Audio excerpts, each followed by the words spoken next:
తిరుపతి జాతీయ సాంస్కృతిక విశ్వవిద్యాలయంలో దారుణం చోటు చేసుకుంది.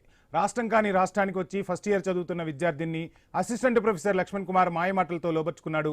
వాళ్ళిద్దరి వీడియోలను మరో అసిస్టెంట్ ప్రొఫెసర్ శేఖర్ రెడ్డికి ఇచ్చాడు. అతను సదరు విద్యార్థిని బ్లాక్మెయిల్ చేయడంతో బాధితురాలు వీసీకి ఫిర్యాదు చేసింది. లక్ష్మణ్ కుమార్ను సస్పెండ్ చేసి వీసీ శేఖర్ రెడ్డిపై చర్యలకు ఆదేశించారు. ఇద్దరు అసిస్టెంట్ ప్రొఫెసర్లపైన పోలీసులకు ఫిర్యాదు చేశారు. జాతీయ యూనివర్సిటీ ప్రతిష్ట మంటగలిసేలా వ్యవహరించిన ఇద్దరు అసిస్టెంట్ ప్రొఫెసర్లను కఠినంగా శిక్షించాలంటూ విద్యార్థి సంఘాలు పెద్ద ఎత్తున డిమాండ్ చేస్తున్నాయి. ఇదే అంశానికి సంబంధించి ఫుల్ డీటెయిల్స్ మా ప్రతినిధి గోపీనాథ్ అందిస్తారు. తిరుపతి సంస్కృత విశ్వవిద్యాలయంలో విద్యార్థికి పైన లైంగిక దాడికి సంబంధించి ఇప్పటికే కూడా పోలీసులు కేసు నమోదు చేయడం జరిగింది. ఇద్దరు ప్రొఫెసర్లకు సంబంధించి కూడా ఇప్పటికే వాళ్ళను సస్పెన్షన్ వేటు వేయడం జరిగింది. అయితే దీనిపైన విచారణ జరుగుతుంది. ఇప్పటికే పెద్ద ఎత్తున విశ్వవిద్యాలయానికి సంబంధించి వాళ్ళకి అనుబంధంగా ఉన్నటువంటి విద్యార్థులు వాళ్ళ పెద్ద ఎత్తున ఆందోళన వ్యక్తం చేస్తున్నారు. ఎట్టి పరిస్థితుల్లో కూడా ఆ విద్యార్థినికి న్యాయం జరగాలి, భవిష్యత్తులో ఎవరిపైనా కూడా ఇలాంటి అఘాయిత్యానికి జరగకూడదు, ఆ ప్రొఫెసర్లు పైన పూర్తి స్థాయిలో కూడా చర్యలు తీసుకోవాలంటూ కూడా పెద్ద ఎత్తున నిరసనలు ఆందోళన జరుగుతున్న తరుణంలో ప్రస్తుతానికి మనం విశ్వవిద్యాలయం వద్ద ఉన్నాం. ప్రస్తుతానికి మనం భారీ గేట్స్ ఏర్పాటు చేసి ఎవరిని కూడా లోపలికి అనుమతించకుండా సెక్యూరిటీని హై అలర్ట్ ప్రకటించడం జరిగింది. ఎందుకంటే ఇప్పటికే పలు దఫాలుగా నిన్నటి నుంచి కూడా పోలీసులు అదేవిధంగానే దీనిపైన పూర్తి స్థాయిలో కూడా విచారణ జరుపుతున్న తరుణంలో ఏ ఒక్క అంశానికి సంబంధించి కూడా, ఎందుకంటే ఇది చాలా సున్నితమైనటువంటి అంశం కాబట్టి మరో ఆడబిడ్డకి ఈ రకంగా అఘాయిత్యం జరగకుండా చర్యలు తీసుకునేందుకు వైస్ ఛాన్సలర్తో పాటు మిగిలినటువంటి అధికారులందరూ కూడా దీనిపైన పూర్తి స్థాయిలో దర్యాప్తు జరుగుతున్నారు.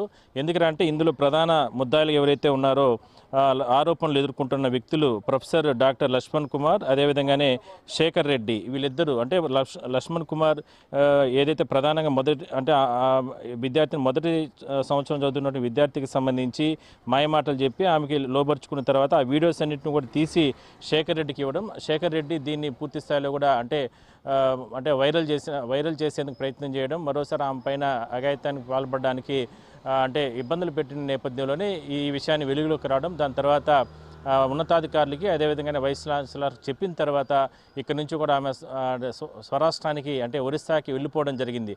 అయితే ఇది ఆలస్యంగా వెలుగులోకి వచ్చిన తర్వాత ఇప్పటికే పోలీసులు విచారణ జరిపారు, అదేవిధంగా జరుపుతున్నారు. మరోవైపు వైస్ ఛాన్సలర్తో పాటు మిగిలిన అధికారులు కూడా దీనిపైన పూర్తి స్థాయిలో దర్యాప్తు జరపాలనేది ఇద్దరిని కూడా సస్పెండ్ చేసిన నేపథ్యంలో ప్రస్తుతానికి మనం యూనివర్సిటీ వద్ద మనం ప్రస్తుతాన్ని చూడొచ్చు. ఇవాళ హాలిడే ఉన్నటువంటి నేపథ్యంలో విద్యార్థులు కావచ్చు, విద్యార్థులు వీళ్ళెవరూ కూడా లేరు. కేవలం ఇక్కడ పనిచేస్తున్నటువంటి సిబ్బందిని మాత్రం లోపలికి అనుమతిస్తున్నారు. ఎందుకంటే ఇది చాలా సున్నితమైనటువంటి అంశం. ఎందుకంటే ఇంత ప్రతిష్టాత్మకమైనటువంటి విశ్వవిద్యాలయంలో ఇంత దారుణానికి పాల్పడినటువంటి ఎవరైతే ఉన్నారో ప్రొఫెసర్లు ఇద్దరికి సంబంధించి కూడా వాళ్ళిద్దరిపైన కూడా కఠిన చర్యలు తీసుకోవాలి. భవిష్యత్తులో ఇక్కడ ఎందుకంటే మన తెలుగు రాష్ట్రాల నుంచే కాకుండా ఎక్కడి నుంచో కూడా పెద్ద ఎత్తున ఇక్కడికి వచ్చి విద్యార్థులు వచ్చి చదువుకొని ఇక్కడి నుంచి కూడా వెళ్తూ ఉంటారు.